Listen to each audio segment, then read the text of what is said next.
Good day, my Cellar chat fans, watchers, browsers, people who enjoy wine and like the second glass. We're back for the lovely Cellar chats here at Second Glass.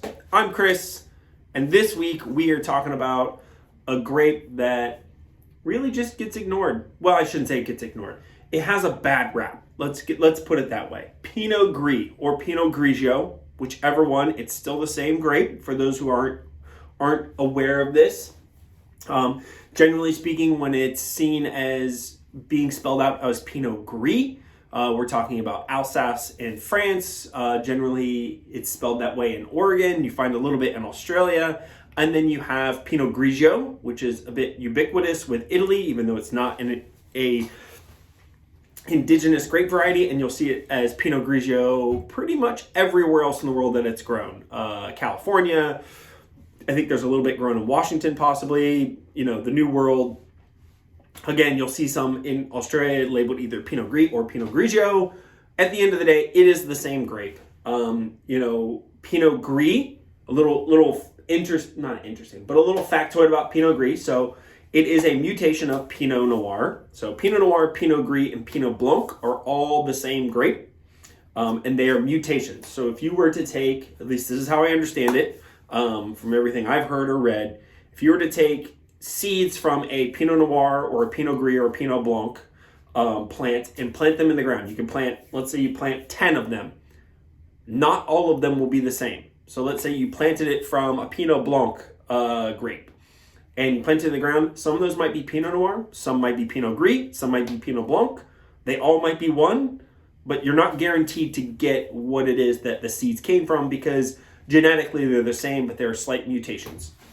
So, that being said, as you may have figured out, Pinot Noir comes from Burgundy. It's a French native grape variety. So is Pinot Gris and Pinot Bianco, or Pinot Blanc, for those of us who are not, with an Italian mindset. And it's a grape that certainly, due to mass production, it being the go-to light, fresh, fruity wine that was generally made pretty poorly and had a lot of sweetness to it, it became the wine that was boring, no one cared about it, and when you ordered it, you knew what you were getting, which was just light and fruity, and it wasn't very interesting, which is a shame.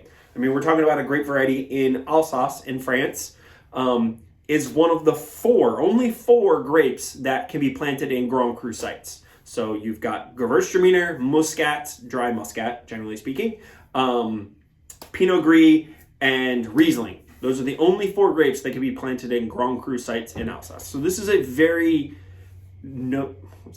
This is a grape that has a lot of notoriety and it's very important, but unfortunately has gotten a bad name. So today and this week here at Second Glass, we are going to be tasting in the wine flight 3 Pinot Grigios or Pinot Gris that are definitely worth the time and effort to check them out and taste them. So starting out in Alsace, which, arguably is, I would say outside of parts of Italy, Alsace really is where Pinot Gris hits its pinnacle. Again, we're talking Grand Cru sites. Some of the best, most lauded areas are planted to this grape, and it's given all the attention and care of any other Grand Cru grape variety that you could think of. Pinot Noir, Cabernet, Merlot, Cab Franc, Syrah, Grenache, all of these things that we all love that are always given high prestige. Pinot Grigio, Pinot Gris is given that here in Alsace and in other places. So we're starting in Alsace. Then we're going to make our way to the New World, as it were,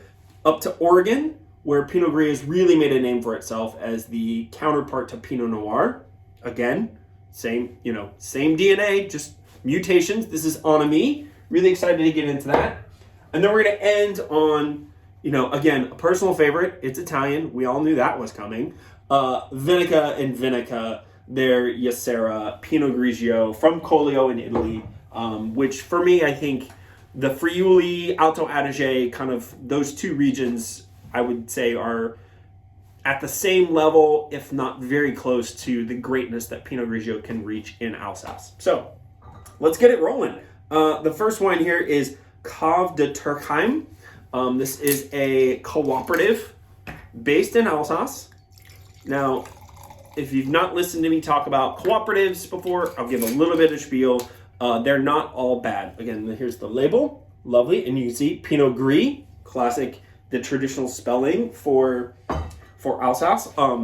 Also a tidbit that I meant to mention earlier. So Gris, Pinot Gris is referring to the skin color. So you have Pinot Noir, so noir being black or dark, would be the red fruited Pinot mutation. Pinot Blanc being the white, so it's a usually green skinned, very light in color. And then Pinot Gris, which means gray, essentially referring, it's not actually a gray grape, but referring to off color. So generally it's like a copperish kind of orange hue, somewhere between like pink, copper, and orange in that area. And that's where you get the Gris Grigio color from. In this particular bottling, although it does kind of look like it, has a little bit of color to it. I mean, these are beautiful. Usually Pinot Bianco is much more golden. Pinot Gris, it's got like a almost like pinkish hue, depending on whether or not they leave it on the skins. But we'll get to that a little bit later. Back to Cave de Turckheim. Again, cooperatives are not the devil. They're not the end all of great wine, although they can be. A good cooperative does amazing things, which is support small farmers, hopefully particularly farmers that are doing things correctly, farming sustainably, not using chemicals and adding terrible things into the environment and the products that they produce, and giving an outlet for these farmers to sell their grapes. A lot of people don't quite understand that, particularly in the old world, generally speaking, you had vineyards along with like your farmland, and where you would have vegetables and fruit and all of these other things just surrounding around your house. So you may not have enough vineyards to produce fruit to bottle and sell. Now, a lot of people will just bottle their own wines for their home consumption. That still happens today. It continues to go on. I hope that never goes away. But for those who maybe want to turn a profit with the land that they have, if you don't have enough fruit to bottle and sell on your own, it's very expensive to do such. You need to find an outlet for it. And realistically, you can do that in several ways. You can do a cooperative where they only purchase from growers all over and they have contracts. You can just do sell to negociants. So there are famous houses, famous producers that are more like negociants. They have vineyard land, but they also buy fruit from other farmers, trusted farmers who are doing things the way that they think are important and that meet their standards. Anyways, that was a little ramble there. These guys, again, cooperative, they purchase fruit all over Alsace from Grand Cru vineyards, from, just standard regular vineyards, and make all of the main grape varieties of Alsace: Riesling, Gewürztraminer, Muscat, and Pinot Gris. This is just what I would call, they call their traditional level Pinot Gris, stainless steel, very clean, very fresh. It is a great entry-level rendition of the minerality and freshness that you can get in Pinot Gris that is really incredible. I think it's a grape that, although most people's experience with it is very kind of dull and boring, and you might, not to say that if you like those, you're dull and boring, but the wines they're not very exciting. They're exactly what you expect them to be, and there's nothing wrong with that. But for those who are interested in seeing, hey, is this a grape that actually can make great wines? It certainly can. And the Alsace region really is known for that. Very stony, kind of flinty mineral characteristics on the nose. Ripe fruit character, ripe fruit notes, but not really, really rich, just very subtle. It's mostly that crisp slate mineral character.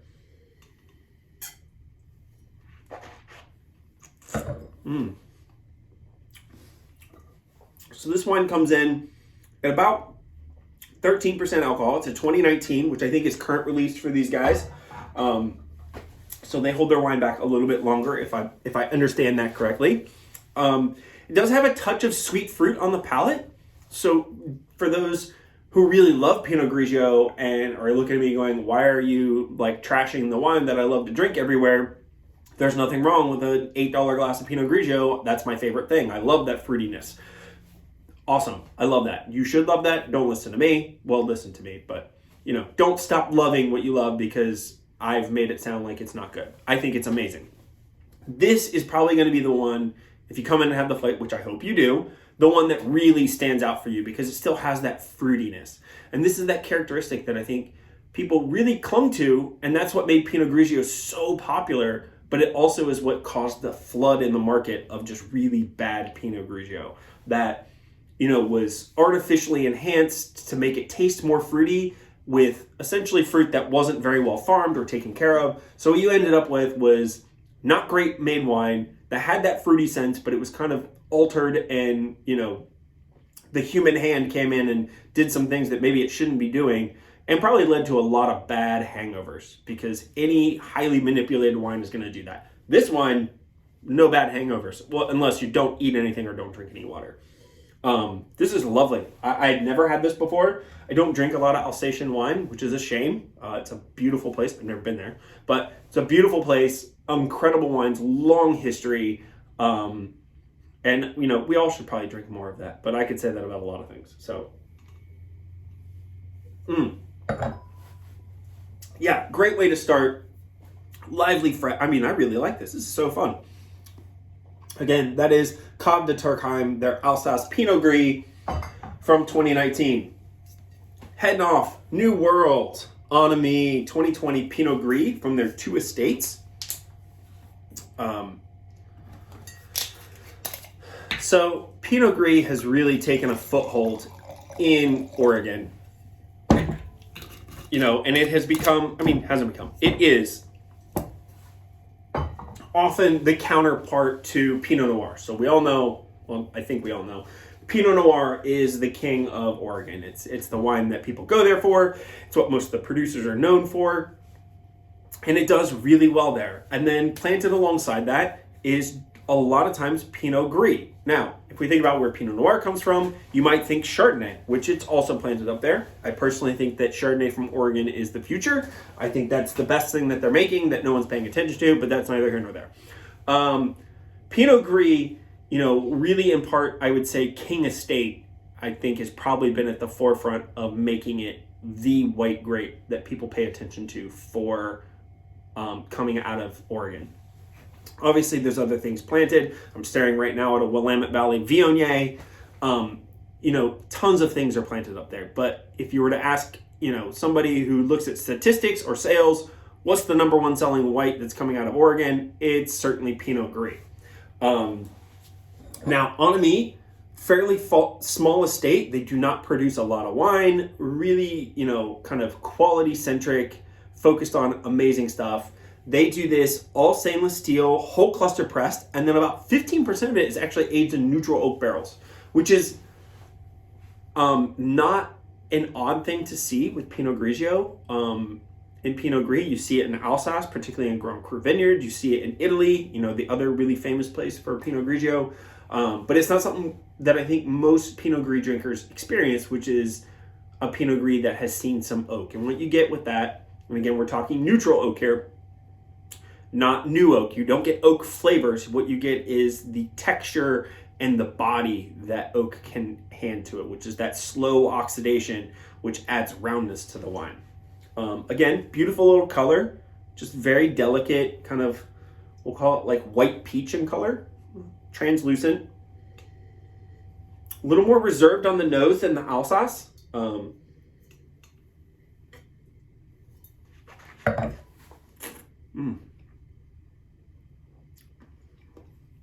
Yeah. Woo!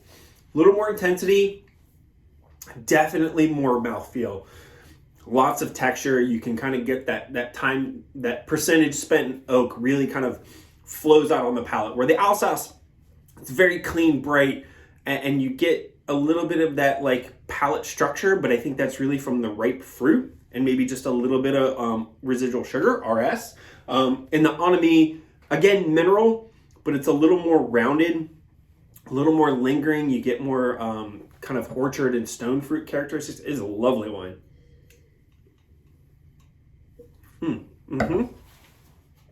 Has a great follow-up to the Alsace. We're going from very fruity into a little savory, just minerally, just soft, rounded orchard fruits. Again, that's Amie Vineyards in Willamette Valley. This comes from, it's called the 2 Estates, comes from their 2 vineyards, 12 Oaks Estate and Amie Estate. Another estate doing, sustainable farming, You know, they're not messing around. They're making great stuff. All right, on to Friuli in Italy. This is Venica and Venica. They're Pinot Grigio from Collio. So I think that if I were to ask people, oh, you know, where's the best Pinot Grigio from Italy? Most people say Alto Adige. And I am not disputing that there are amazing Pinot Grigio and Alto Adige. For me personally, I like the stuff coming out of Friuli. I think there's just a little more, there's more texture. It's just a different style. Let's put it that way. So one thing I will point out, you can see absolutely beautiful little kind of almost onion skin, salmon pink in color. And that comes from, like I referred to earlier, Pinot Grigio. Pinot Gris has a little bit of skin color, and this wine is left in contact with the skins for a handful of hours, if I remember correctly. So you get a little bit of color coming out of the skins. And what you also get is a little structure and flavor profile. So out of the three, the Venica is definitely the most savory. And what I mean by that is exactly what I mean. It's savory. It's got more herbaceousness to it, a little, wouldn't call it earthiness, but there's just a textural mouthfeel and flavor profile that isn't just all fruit, which is important to pay attention to. On the nose, I think this wine, it's so like briny saline with like ripe, again, peach. Peach is the flavor that I always come back to with Pinot Grigio. I just always think like stone fruit, peaches, and then a little bit of orchard fruit. But, you know, again, it's mostly for me that stone fruit characteristic. Very clean, very fresh.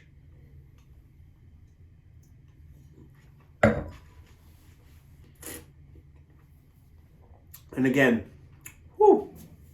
you've got that skin contact, which is going to give just a little bit of bitterness. Now, don't get turned off right away. People hear bitterness and they go, ooh, I don't like bitter. You do like bitter, you just don't like a lot of it. Bitter is what makes everything taste good. You know, that really excellent cocktail that you had out at, you know, at Second Glass or at one of the other amazing restaurants in town, there was something bitter in there that helps balance out everything. And this has, for me, that right amount of bitter. It's just enough to keep it from being too fruity, but not so much to make it out of balance. Just kind of silky grazes across the palate. This wine is so fun to drink. It's so great with food. And again, it's a nice little, like, you know, we're moving from very fruity, great minerality, very aromatic. We're moving into a little fuller, a little more rounded, good texture, but again, still nice fruit. And then into a little more savory meets fruit kind of clash, where they're not really fighting for the spot, but they kind of work in cohesion to make a savory, salty, briny, beautiful wine with a little bit of color that I think everybody's gonna love. And you know, we're rolling in, it's springtime, we're moving towards summer, it's getting warm out, it's been in the 80s here and there, and a white wine flight just needed to happen. And Pinot Grigio deserves a little more attention. So get out here, come have some flights, grab some excellent food, and try these amazing wines. We'll do the little wrap up here. Again, the flights will feature the Cave de Turckheim Pinot Gris from Alsace. You'll roll into Amie Vineyards Pinot Gris from Willamette Valley. And then finishing strong with Venica and Venica, there's Jesera Pinot Grigio from Collio in Italy. These are great. They're amazing. You should come out. You should try them. I hope you love them. And if nothing else, I hope you enjoy the experience. Until next time, I'll see you guys later.